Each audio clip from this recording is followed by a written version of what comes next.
आता आपल्या आवडत्या मालिकेचे संपूर्ण भाग मालिका प्रसारित झाल्यानंतर लगेचच पाहू शकता फक्त सन नेक्स्ट वर. भारतातील प्रेक्षकांसाठी मोफत सेवा.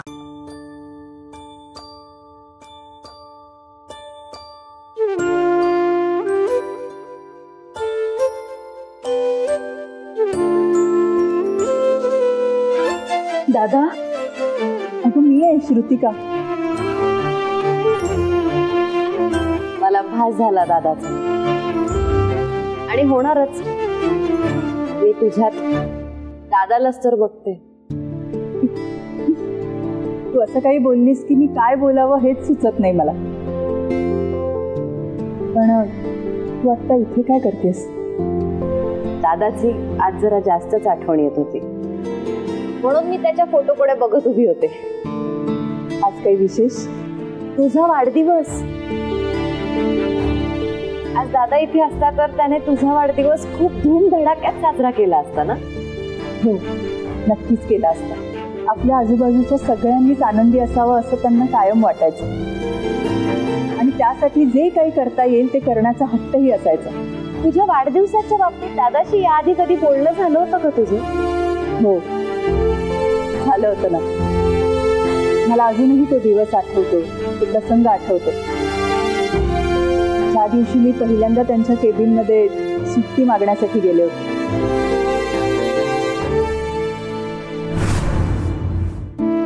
हाय, तुम्ही साडीत खूप सुंदर दिसता. माझ्या फ्रेंडचा बर्थडे आहे, तर मला सुट्टी हवी होती. तुमच्या फ्रेंडच्या बर्थडे बद्दल कळलं, पण तुमची बर्थडे नाही कळली. माझी बर्थडे 14 नोव्हेंबर. हा सगळा प्रकार तू किती सहज सांगितलास. त्याच्यात सहजपणे काय? जे घडलं तेच मी तुला सांगितलं. सगळ्यांनाच नाही जमत हे. काही जण स्वार्थासाठी आपल्या मनाच्या गोष्टी रचून सांगत असतात. एनिवेज, आज तुझा वाढदिवस आहे आणि आपल्याला दादाची आठवणही येते, आणि तुझ्या वाढदिवसाची आठवण दादाच्या केबिनशी जोडली गेलेली आहे. त्यामुळे निर्णय घ्यायचा हा उत्तम योगायोग आहे. निर्णय? जस्ट इमॅजिन, इतके दिवस बंद असलेली दादाची केबिन आज उघडली जाते. दादा जशी केबिन मध्ये एंट्री घ्यायचा तशीच एंट्री तू घेतीयस, आणि दादाच्या खुर्चीवर मी तुला बघतेय बसले. काय? हो, खरंय. आदिशक्ती ग्रुप ऑफ इंडस्ट्रीजची जबाबदारी मी तुला सांभाळायला देते.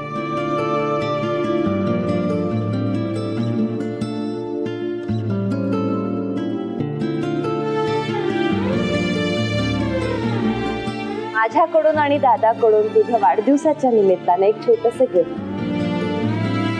काय मैत्री? खऱ्या अर्थाने मी आता तुझ्या दादाला बघायला लागले. नाही अगं, हे शक्य नाहीये. मैत्री, मी तुझ्या दादाच्या ऑफिसमध्ये काम करणारी एक एम्प्लॉई आहे. त्यांनी सांगितलेली छोटी मोठी कामं करणारी एक साधी एम्प्लॉई, आणि आज तू मला डिरेक्ट त्यांच्या खुर्चीवर बसवतेस. अगं, हे म्हणजे एवढ्याशा चिमणीचा सत्कार करण्यासाठी तिच्या डोक्यावर भला मोठा नारळ ठेवल्यासारखं आहे. प्लीज, तू असा कोणताही निर्णय घेऊ नकोस. मी नाही पेलवू शकणार. अगं, तुला असं का वाटतंय? कारण मी स्वतःला ओळखते. अगं, साधी नोकरी देताना समोरच्या माणसाचा भूतकाळ जाणून घेण्याचा प्रयत्न करतो आपण, आणि ही तर ती व्यक्ती आहे जी तुझी कंपनी बुडवण्यासाठी आली होती, आणि आज त्याच व्यक्तीच्या हातात तू कंपनीची जबाबदारी देतेस. दादा नेहमी म्हणायचा, माणसाचा भूतकाळ बघायचा नाही, वर्तमान बघायचा. कारण आजचा वर्तमान हा नेहमीच भविष्य ठरवणारा असतो. आणि पहिली गोष्ट तुला जबाबदारी समजून घेण्याची, तर मी आहे ना, शिवकुमार सर आहे. तुला जेव्हा केव्हा आमची गरज लागेल तेव्हा आम्ही असणार आहोतच कायम तुझ्या आजूबाजूला. हा तुझ्या मनाचा मोठेपणा आहे. अगं, पण काही प्रश्न माझे मलाही विचारायला हवेत ना.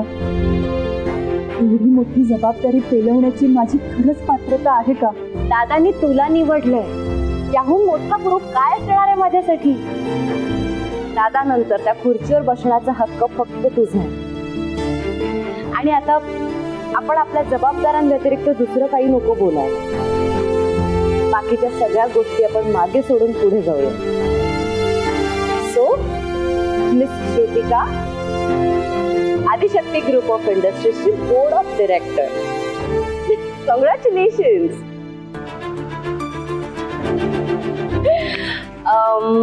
तुमच्या प्रिय माणसाशी काही गप्पा मारायच्या असतील, थँक्स वगैरे म्हणायचं असेल तर पटकन बोला आणि बाहेर या. मी बाहेर तुमची वाट बघतीये. ओके.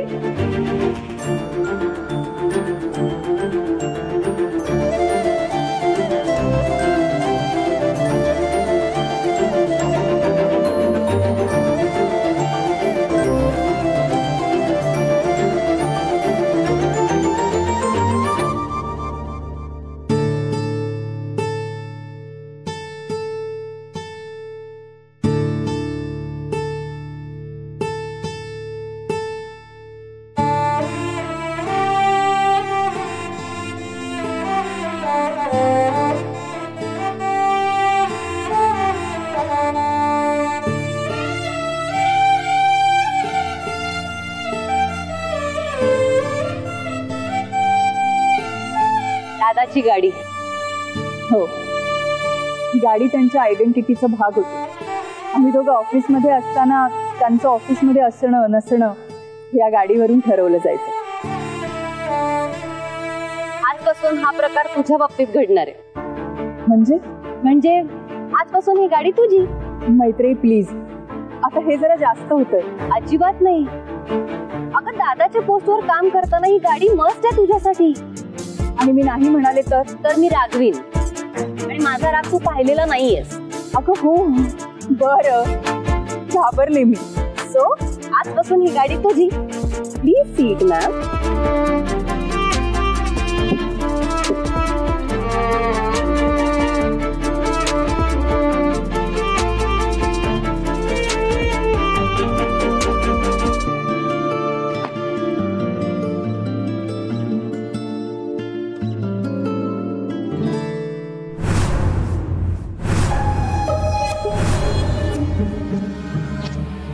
तू इथे माझ्या बहिणीला बर्थडे विश करायला आणि तिचं टॅलेंट बघायला आलो होतो. का बात आहे ताई, मानलं तुला. नाही म्हणजे एवढा मोठा गेम खेळून सगळं काही आपल्या हातात घेशील असं वाटलं नव्हतं. आधी या घरात घुसलीस, नंतर न झालेल्या नवऱ्याची जागा घेतलीस, आता गाडी सुद्धा ताब्यात घेतलीस. म्हणजे पुढे नक्कीच कंपनीमध्ये त्याची जागा सुद्धा घेणार. Shut up Rocky. अगं तुझं कौतुक करतोय. लाज वाटते मला. तुझ्या अशा वागण्या बोलण्यामुळे तुझी लाज वाटते. Get lost. I, I said get lost. जरा अतिच होतं या. अति तू करतोस. तुझ्या अशा वागण्यामुळे ना तू माझी बहीण वाटत नाहीयेस. आणि वाटणार पण नाही, कारण ती श्रुतिका माझ्यासाठी केव्हाच मेली आहे. आणि ही श्रुतिका त्या मैत्रीला कधीही फसवू शकणार नाही. तुझा प्रॉब्लेम काय झाला माहितीये का? मी सांग. तू ना नको त्या ठिकाणी इमोशनल झाली आहेस. आता तू इमोशनल झालीस म्हणून मलाही इमोशनल होत आहेत. मला प्रॅक्टिकलच राहावं लागणार आहे. तुझा फायदा कशात मलाच सांगावं लागणार आहे. हे बघ, कंपनी ना खूप मोठी आहे, अगदी समुद्र एवढी. या कंपनीमधून एकाच वेळी 8-10 करोड काढणं म्हणजे समुद्रामधून लोटाभर पाणी काढण्यासारखं. हे बघ, तुझ्यासाठी ना मी एक पर्सनल अकाउंट काढून देतो. त्यात तू वेळ मिळेल तसे पैसे पाठवत राहा, सेव्हिंग कर. बाकी कुठे कधी कशी इन्व्हेस्टमेंट करायची ना ते मी बघ. रॉकी, मी मगाशी तुला गेट लॉस म्हणाले, तुला कळलं नाही का? नसेल कळलं तर शुद्ध मराठीमध्ये सांग. चालता होय. सगळी प्लॅनिंग माझ्या बरोबर करून मला गेट लॉस बोलतीयस का? वाटेकरी नकोय म्हणून? माझ्या बाबतीत माझी बहीण असल्याचा गैरफायदा घेत असशील ना तर मी गप्पा बसणार नाही. तशीच वेळ आली तर काय करशील? बोल ना, काय करशील? मारून टाकशील मला? वेळ आली तर तेही करायला मागे पुढे पाहणार नाही. बस झालं रॉकी, तुझ्या तोंडून हेच ऐकायचं राहिलं होतं. अरे लाज वाटते मला तुझा भाऊ म्हणून घ्यायची आणि स्वतःला तुझी बहीण आहे असं सांगायची. बहीण आणि भावाचं नातं काय असतं त्याचं उत्तम उदाहरण आहे मैत्रेयी आणि राघवेंद्र सर. आणि बहीण आणि भाऊ कसे नसावे याचं उत्तम उदाहरण आपण दोघं आहोत. ते राघवेंद्र सरांनी मैत्रेयीच्या सुखासाठी जीव दिला. मी तू स्वतःच्या सुखासाठी माझा जीव घ्यायला निघालाय. अगं मी असं का वागतोय हे तर समजून घे. हे बघ, आधी आपल्याकडे काहीच नव्हतं, तेव्हाची गोष्ट वेगळी होती. पण आता एवढी मोठी श्रीमंती तुझ्या पुढे उभी आहे तर. एक मिनिट रॉकी, ही श्रीमंती ही पैशात नसते, गुणात असते. आणि हेच कळत नाहीये तुला. रॉकी, मी इथे पैशांच्या आमिषाने आले नव्हते, मी इथे निरोप घ्यायला आले होते. पण मैत्रिणीने माझ्यात प्रामाणिकपणा पाहिला, ती मला जवळ केलं, मला एक नवीन आयुष्य दिलं. मी फक्त तिच्या भावाला आवडते म्हणून त्याच्या खुर्चीवर मला बसवलं. अरे मी तिची फसवणूक केलेली असताना सुद्धा माझ्यावर विश्वास ठेवला. आदिशक्ती कंपनी मला चालवायला दिली. की अशा लोकांना मी फसवू असं म्हणणं आहे तुझं? हे बघ, मला फक्त एवढंच म्हणायचं होतं की तू काही बोलू नकोस आता. प्लीज प्लीज रॉकी, तू स्वतः फक्त बदलण्याचा प्रयत्न कर. माझा भाऊ म्हणून तुझ्याबद्दल इतरांना चांगलं सांगता यावं, किंवा एवढा तरी बदल तुझ्यामध्ये कर. मला माहितीये सोपं नाहीये, पण तुझं तुझ्या बहिणीवर खरंच प्रेम असेल तर ते अवघडही नाहीये. अरे, आणि ह्याच माझ्यासाठी तुझ्याकडून वाढदिवसाच्या शुभेच्छा असतील. माझं म्हणणं तुला पटलं असेल तर ठीक आहे, नाहीतर तू कधीही मला मारायला इथे येऊ शकतोस. इथेच आहे.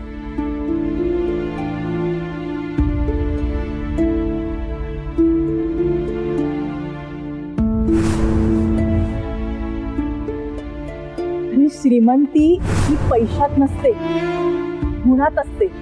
आणि हेच कळत नाहीये तुला. प्लीज रॉकी, तू स्वतः फक्त बदलण्याचा प्रयत्न कर. माझा भाऊ म्हणून तुझ्याबद्दल इतरांना चांगलं सांगता यावं, किंवा एवढा तरी बदल तुझ्यामध्ये कर. आई, तू आज पहिल्यांदा आपल्याला संकटात टाकलंस. विचार करणं आपलं काम नाही, पण विचार करायला लावलंस. नक्की काय करू तेच कळत नाही. नाव काढलं आणि समोर आणलं.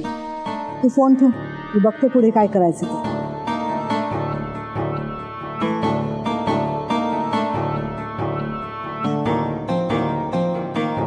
काय चाललंय तुमचं?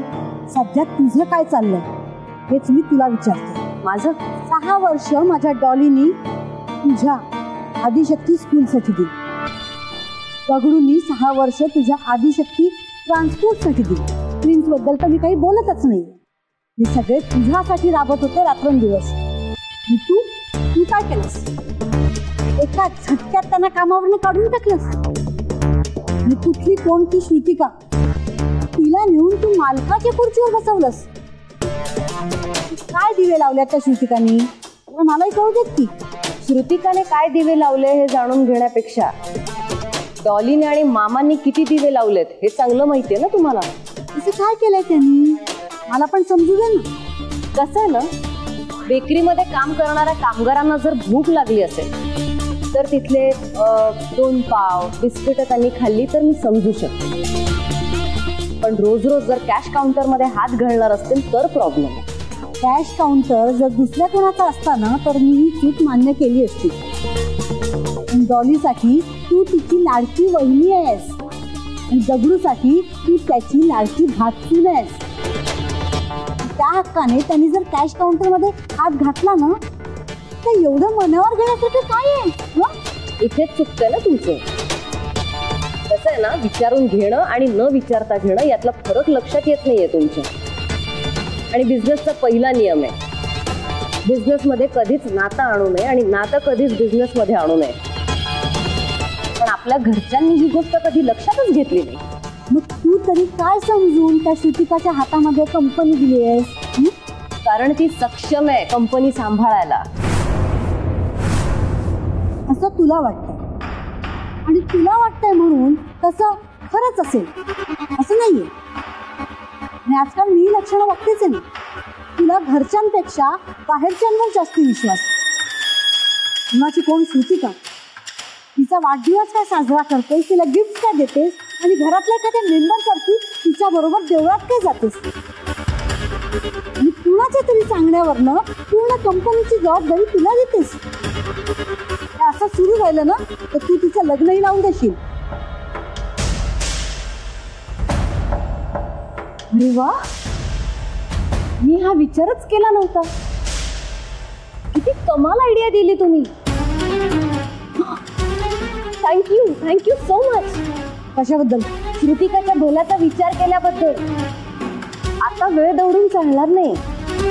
मला लगेच वधूवर मंडळामध्ये तिचं नाव नोंदवायला हवं, म्हणजे उद्यापासून तिच्यासाठी स्थळ यायला सुरुवात होईल. पुन्हा एकदा थँक्यू सो मच. तिच्या आयुष्यातला सगळ्यात मोठा आणि चांगला निर्णय असणार आहे हा. थँक्यू. मी काय म्हणते, तुला काय गरज होती तिला अशी आयडिया देण्याची? तुमचं बोलणं ऐकलंय मी.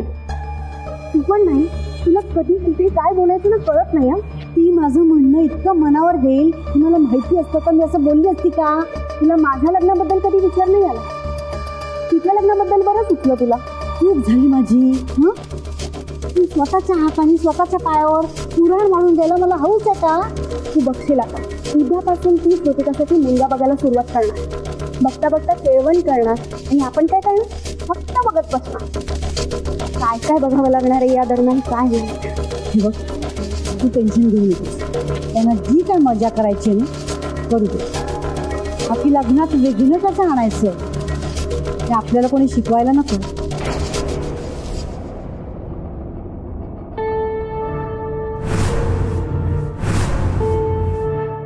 हा सगळा काय प्रकार आहे? पैसे परत करायला आलोय. मला पण दिसतंय, का ते विचारू शकतो का? ते जास्त महत्वाचं नाही आहे. आपण आणि आपली बहीण तुमच्या बरोबर काम करणार नाही हे तुमच्यासाठी जास्त महत्वाचं आहे. अच्छा, म्हणजे तुला इतकं समजूनही तू हे फील्ड सोडायचंच म्हणतोस. तुला पुन्हा एकदा आठवण करून देतो, जगात कुठल्याही फील्डमध्ये रिटायरमेंट असू शकते, पण आपलं फील्ड त्याला अपवाद आहे. एकदा का क्रिमिनल म्हणून धप्पा बसला ना, तो शेवटपर्यंत क्रिमिनलच असतो. तरी कितीही सुधारण्याचा प्रयत्न केलाच तरी त्याची वाटच लागू शकते, पण त्याला दुसरी वाट मिळू शकत नाही. तुम्हाला कोणी सांगितलं की आपण हे फील्ड सोडणार आहे म्हणून? यापुढे फक्त आपण तुमच्यासाठी मी तुमच्या बरोबर काम करणार नाही. महाभारतात शकुनी आणि कृष्ण यांनी आपलीच पार्टी जिंकावी म्हणून खूप प्रयत्न केले. हे करत असताना शकुनीने वाईटाची आणि कृष्णाने चांगल्या माणसांची बाजू घेतली.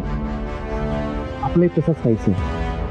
यापुढे मी जे काही करणार आहे ते मैत्रीसाठी करणार आहे. माझी बहीण तिच्या सोबत असल्यामुळे तिची बाजू सत्याची आहे हे आपल्याला कोणी सांगायची गरज नाही. अरे स्वार्थी, एक नंबरची स्वार्थी बाई आहे ती. स्वतःच्या स्वार्थासाठी तिने स्वतःच्या नवऱ्याला आणि फॅमिलीला वापरून घेतलंय. त्यात तुझी बहीण काय चीज आहे रे? मग दोघांचा वापर करून तुम्हाला कधी फेकून देईल ना, लक्षात पण येणार नाही तुम्हाला. आपल्याला तुमच्या पैशाची गरज नाही म्हणून परत करायला आलो. आता सल्ल्याची पण गरज नाही. अति होतंय. आधीच तू मैत्रीला साथ देऊन चुकीचं पाऊल उचललंस. त्यात असं काहीतरी बोलून तू मृत्यूच्या दिशेने एक पाऊल उचलतोय असं वाटत नाही तुला? अजिबात नाही. आपण दोघे सारखेच आहोत. तुम्ही कोणत्या थराला जाऊ शकता हे आपल्याला माहिती आहे. तेवढंच आपण कोणत्या थराला जाऊ शकतो हे तुम्हालाही माहिती आहे. यापुढे आपण तर सांभाळून राहणारच नाही. तुम्ही सांभाळून राहा. कोणाच्या बाबतीत कुठे कधी कसे काय घडेल सांगता येत नाही म्हणून सांगतो.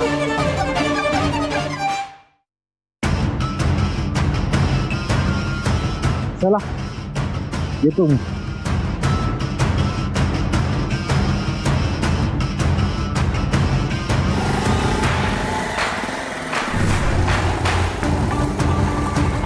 मैत्री, आता तू माझ्यापर्यंत पोहोचलास. इतकी वर्ष माझ्याकडे इमानदारीने काम करणाऱ्या माझ्या माणसाला माझ्या विरोधात उभं केलंस. हे मी कधी विसरणार नाही. जा बदला घेतल्याशिवाय पण गप्प बसणार नाही. लवकरच आपली थेट होणार आहे.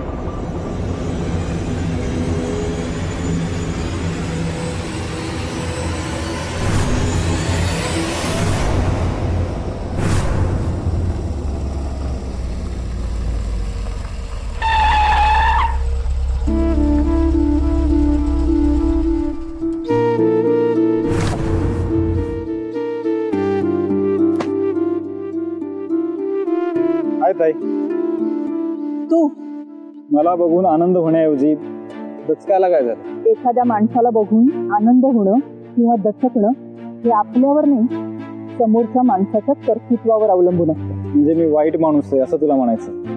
मला विचारण्याऐवजी स्वतःला विचार ना. तुझ्या नादाला लागून त्या देवासारख्या माणसाला फसवायला निघाले होते मी. ताई प्लीज, या गोष्टीवर तुम्हाला आता पण बोलणार आहेस का? आपण दोघांनी बदलायचं हे ठरवलंय ना? मी बदलले रे, तुझं मला माहित नाही. अगं मी पण बदललो.